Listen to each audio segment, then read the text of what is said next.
Good morning students. बेटा last जो video था उसके अंदर मैंने आपको law of conservation of linear momentum और law of conservation of mass के बारे में बताया था। क्लियर। अभी आज का जो हमारा टॉपिक है उसके अंदर हम स्टडी करेंगे third law of conservation. Third law of conservation है law of conservation of angular momentum.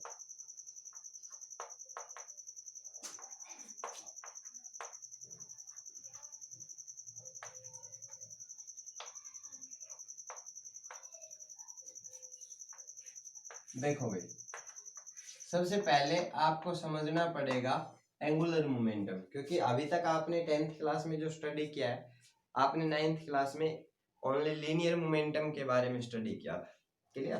तो आज जो है मैं पहले आपको एंगुलर मोमेंटम के बारे में बताता हूँ। कई आपके सामने वर्ड आएंगे, एंगुलर वेलोसिटी होगा, एंगुलर डिस्प्लेसमेंट होगा, टॉर्क होगा। क्लियर। तो ये जो वर्ड्स हैं पहले इनको समझना पड़ेगा। तो हमारे पास बेटा दो टाइप का मोशन होता है, एक होता है लीनियर मोशन और एक होता है रोटेशनल मोशन।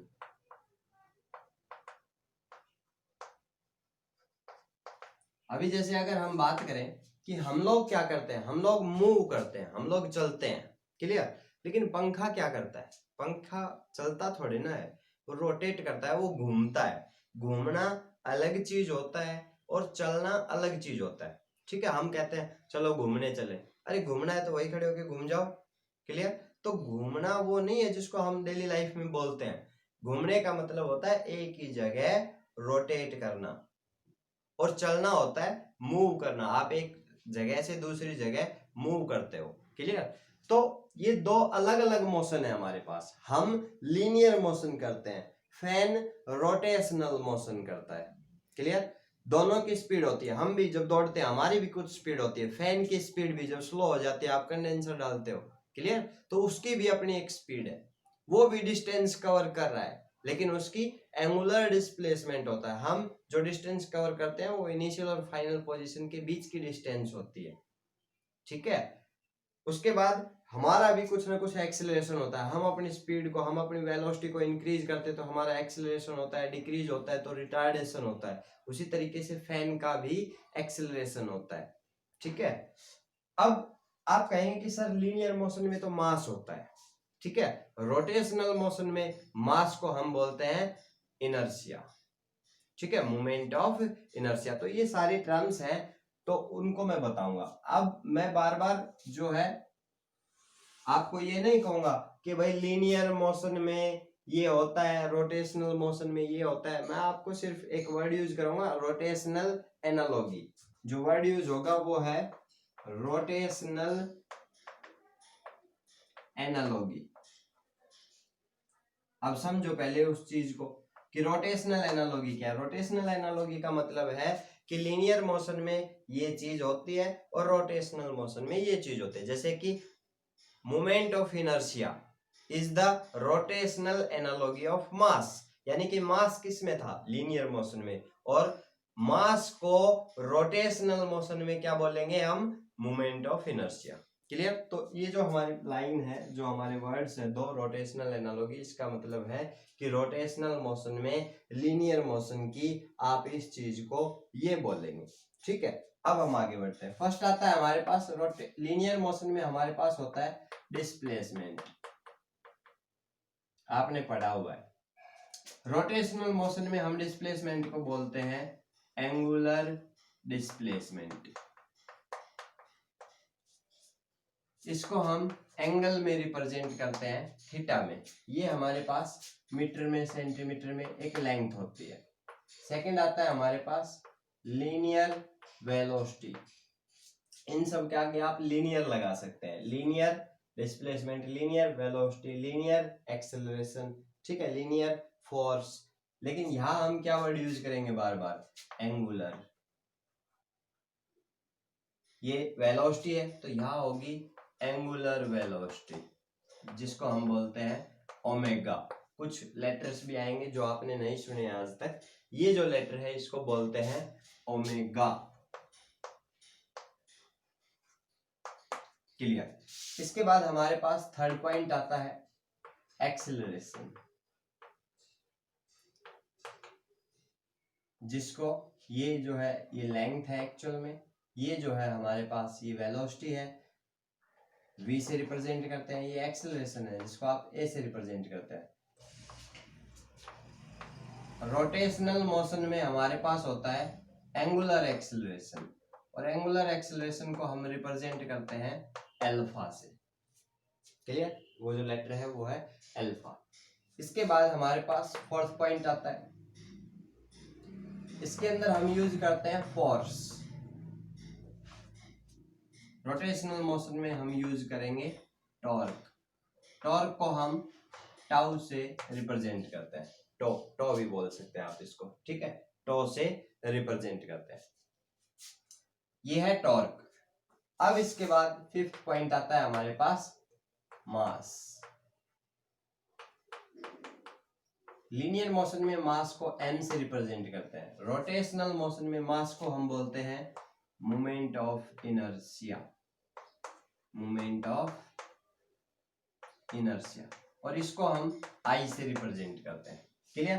तो ये कुछ रोटेशनल एनालॉजी थे हमारे पास। यहाँ से हम बोल सकते हैं angular displacement is rotational analogy of displacement, angular velocity is rotational analogy of linear velocity, angular acceleration is rotational analogy of linear acceleration, torque is rotational analogy of force, moment of inertia is rotational analogy of mass. Clear? अब इसके बाद हम समझते हैं किसको? Angular momentum को। अब देखो, जिस तरीके से लीनियर मोशन में हमारे पास लीनियर मोमेंटम होता है, क्लियर, जिसको आप p से रिप्रेजेंट करते हो, ठीक है, स्मॉल p से। अब ये जो लीनियर मोमेंटम है ये एक्चुअली में क्या होता है? Mass into velocity. क्लियर? अभी अगर हम बात करें एंगुलर मोमेंटम की, एंगुलर मोमेंटम को हम रिप्रेजेंट करते हैं L से। बेटा ये सारी वेक्टर क्वांटिटीज हैं मास को छोड़कर, ठीक है, मास एक वेक्टर क्वांटिटी नहीं है, मास स्केलर है, बाकी सब वेक्टर है। Displacement, velocity, acceleration, force and linear momentum all are vectors. अब यहाँ पर इसी तरीके से angular displacement, angular velocity, angular acceleration, torque and angular momentum all are vector quantities, ठीक है। अब देखो यहाँ पर अगर हम बात करें कि भाई एंगुलर मोमेंटम क्या होगा, लीनियर मोमेंटम की जगह एंगुलर मोमेंटम, मास की जगह मोमेंट ऑफ इनर्शिया, वेलोसिटी की जगह एंगुलर वेलोसिटी। क्लियर? अब हम फिर से कंपेयर करते हैं। इसके अकॉर्डिंग हमारे पास according Newton second law of motion, अभी न्यूटन का सेकंड लॉ क्या कहता है कि force is directly proportional to rate of change of linear momentum if external force is zero then linear momentum is constant. अब ये बात हमने पढ़ रखी है, क्लियर? अब इस चीज को अगर हम यहां पर अप्लाई करें तो देखो क्या होगा, जिस तरीके से rate of change of linear momentum directly proportional होता है एक्सटर्नल फोर्स के, वैसे ही rate of change of angular momentum भी डायरेक्टली प्रोपोर्शनल होगा किसके? टॉर्क के। क्लियर? और अगर एक्सटर्नल टॉर्क जीरो हो जाए तो जो एंगुलर मोमेंटम है वो क्या हो जाएगा? कांस्टेंट। क्लियर?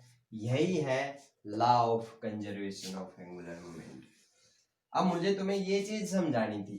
अगर मैं तुम्हें डायरेक्ट बोलता कि if external torque on a system is zero then its angular momentum is constant, तो आप टॉर्क को ही नहीं समझ पाते। क्लियर? इसलिए मुझे ये सारा जो है सब कुछ आपको बताना पड़ा, और आप इस चीज को समझ जाओ। ये आपके पास 5वीं यूनिट सिस्टम ऑफ पार्टिकल में यूज होगा, ठीक है। अब यहां से हमारे पास आया, आप लिख लीजिए law of conservation of angular momentum. According to law of conservation of angular momentum of a system remains constant if external torque on the system is zero। अगर कोई भी हमारे पास सिस्टम है और उसके ऊपर कोई भी टॉर्क नहीं लग रहा है। टॉर्क क्या होता है, देखो ये ऑब्जेक्ट है, क्लियर, ये तो लगाया मैंने इसके ऊपर फोर्स, ठीक है, ये तो हो गया फोर्स, फोर्स के डायरेक्शन में ये ऑब्जेक्ट क्या करेगा, मूव करेगा, क्लियर।